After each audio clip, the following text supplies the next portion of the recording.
Hi, I'm Kelsey Hightower, Google Cloud Principal Engineer. I get a ton of questions from startups who just closed their Series A about how to think about cloud. Here's our perspective.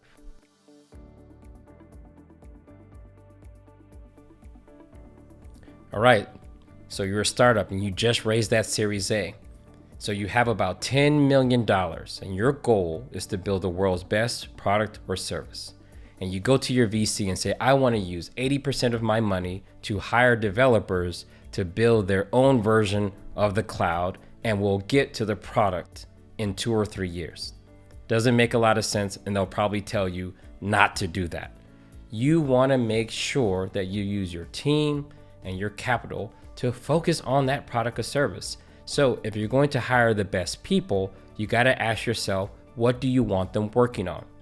Is your goal to build the world's best infrastructure, or to use the world's best infrastructure to build your product and service? That's the question that's on the table. Buy versus build. Just choose the right thing.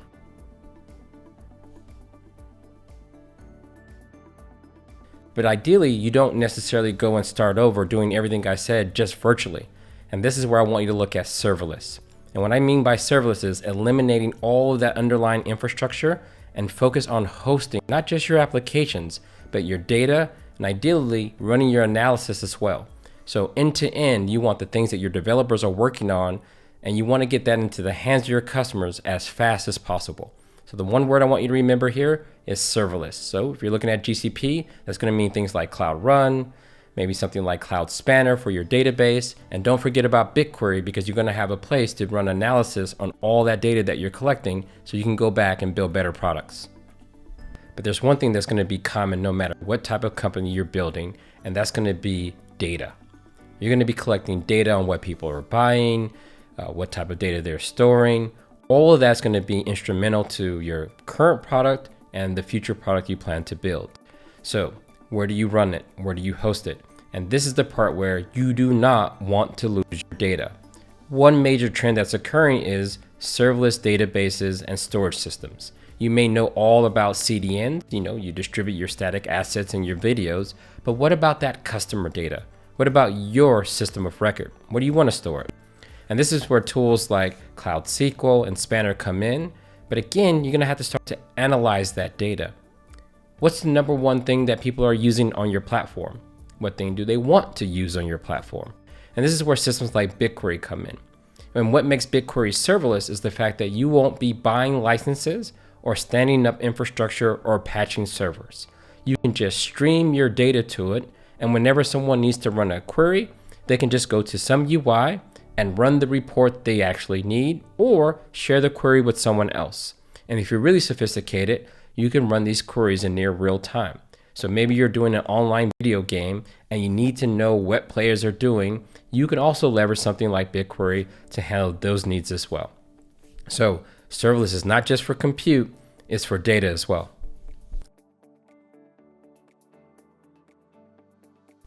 Right, so you may hear about serverless, you're like, hey, Cloud Run is way too simplistic for my needs. I want something more powerful like Kubernetes and 200 million servers to service all 3 of my customers. That is the wrong place to start, I promise you.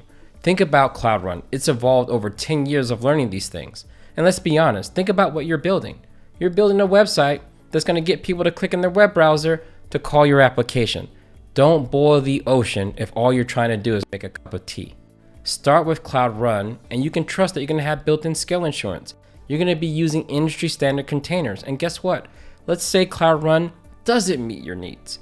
The good news is you can take that standard container image and run it on something like Kubernetes. So start with Cloud Run, save your company a ton of cash, and I promise you that more than likely Cloud Run is not going to only meet your needs today, they're going to probably meet your needs tomorrow. So when we think about serverless, we don't want you to go and reinvent the wheel or start from scratch. So when I talk about leveraging things like Cloud Run to host your applications, look, the last 15 years are baked into Cloud Run. All of those best practices, all of those things you should be doing from a security standpoint, we want to make sure that you're moving as fast as possible. When your developers have a new feature that's built, we want them to simply deploy it and get it into the hands of your customer. So to make sure that your agility sticks, that your small team can continue to move fast, let's avoid introducing any friction in that pipeline from idea to revenue.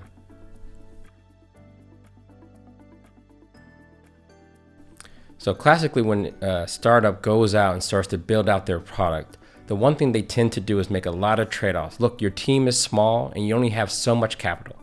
And you tend to lean back on simple solutions that won't scale in the future. And this is where I want to introduce to you this concept of scale insurance.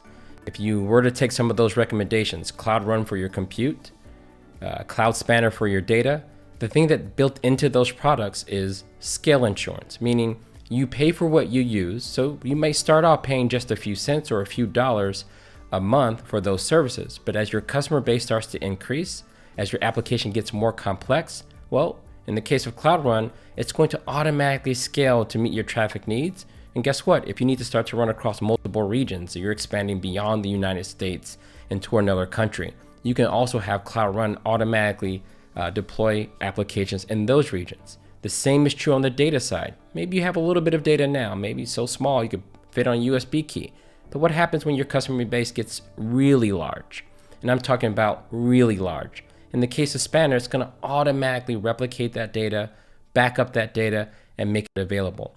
The key here is you won't have to redesign your entire software or environment stack just because you got successful. So think about scale insurance when you're building out and leveraging cloud services.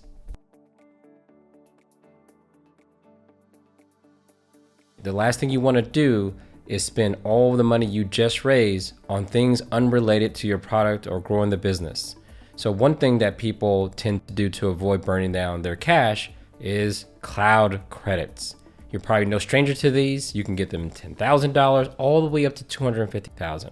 The trap I want you to avoid is using those cloud credits to build the wrong architecture. Sometimes you will start to over provision or buy infrastructure you don't need. Again, our previous advice around using something like serverless platforms for your compute or your databases, typically those will have what we call scale insurance built in. So instead of buying the wrong thing, use those cloud credits for the right infrastructure. So avoid falling into the cloud credit trap, buying things that you don't need for your particular business or startup.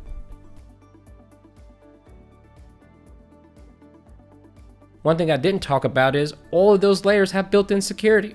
They're going to be encrypting data end to end, even at rest. Or if you're very sophisticated or you're working in regulated industries, you can bring your own encryption keys, upload them, and tell each of those systems to use those instead of our cloud provider keys. As you can see, we got you covered end to end. And if you like the way it sounds, that's how your team is going to be able to focus on innovation and not infrastructure.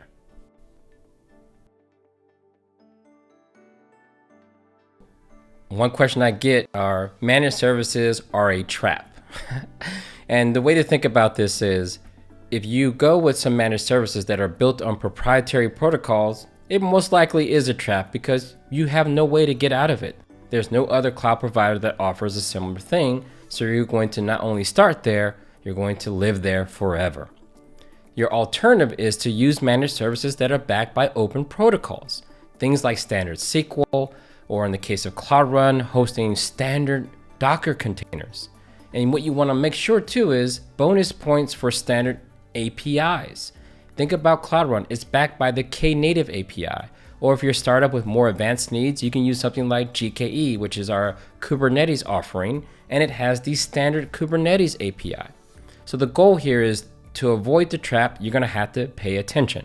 Make sure that you're leveraging managed services that have standard protocols and a clear case on how to check out and move on to something else if the need ever comes.